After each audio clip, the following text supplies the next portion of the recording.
1340 96.5 KVGC. Good morning, everyone. Time for a look at the latest on the local scene for a Wednesday, the 6th day of December for 2017, 7 minutes after the hour of 7 o'clock.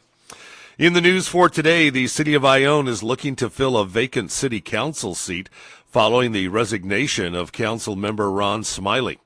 At last night's meeting, the remaining 4 members discussed how to go about appointing a replacement who will serve the remainder of Smiley's term, which ends in November of 2018. The city will take applications to fill the position, and at the council's next meeting on December 19th, these candidates will be asked questions in a public interview by the council, and then a vote to fill the position will be held. Interested parties have until December 15th to apply and should contact Ione City Hall for instructions. In other business, the council held second readings and final approval votes for ordinances on recreational marijuana and building of second dwelling units, making the building of the so-called granny flats easier and the selling of marijuana commercially impossible in the city. This finishes debates that have dogged the council for months. The council also heard a report on the initial design of an Ione bypass that would route heavy truck traffic around the city. Many details of the project, particularly in the funding, remain to be filled in.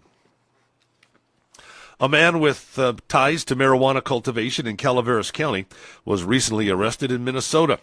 According to the Minnesota State Trooper's Office, during a traffic stop on Interstate I-90 in Nobles County for expired California registration tags, a trooper noted the smell of marijuana about a vehicle with numerous duffel bags inside.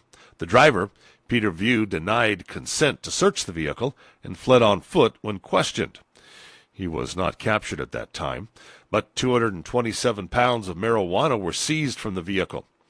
Troopers suspect that View was traveling from California to the St. Paul, Minnesota area. A warrant was issued for the man's arrest, and he was later taken into custody. View was previously arrested by the Calaveras County Sheriff's Office back in September during a search warrant at an illegal marijuana cultivation site in Copperopolis, where 127 marijuana plants were eradicated.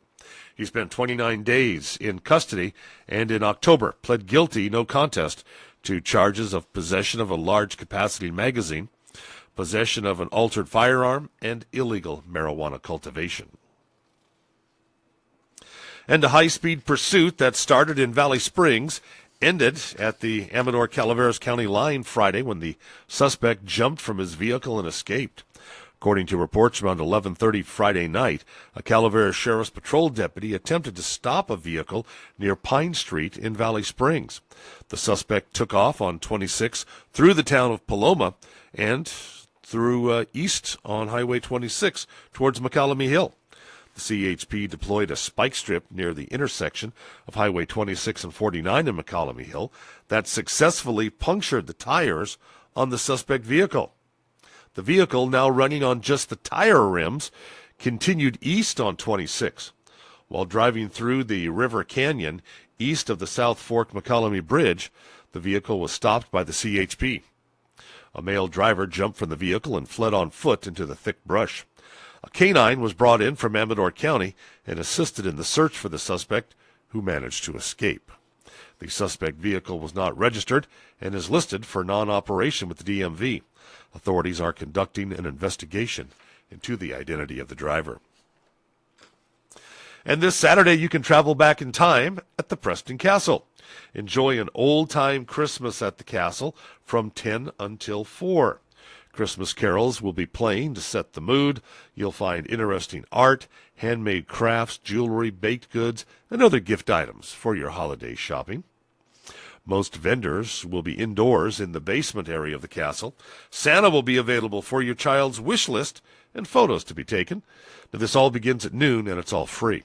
You can also take a self-guided tour of the castle from 10 to 2 for $10 per person.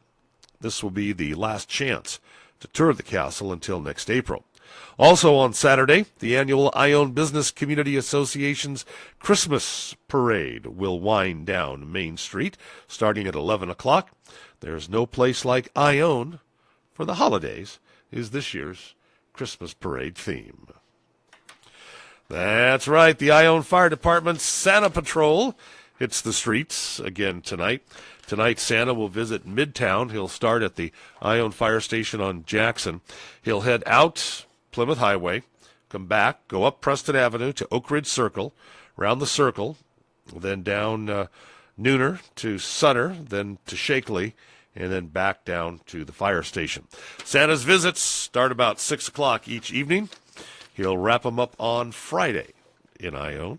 He'll be back in the county on Wednesday the 20th with the Jackson Fire Department, the 20th, 21st, 22nd, and 23rd.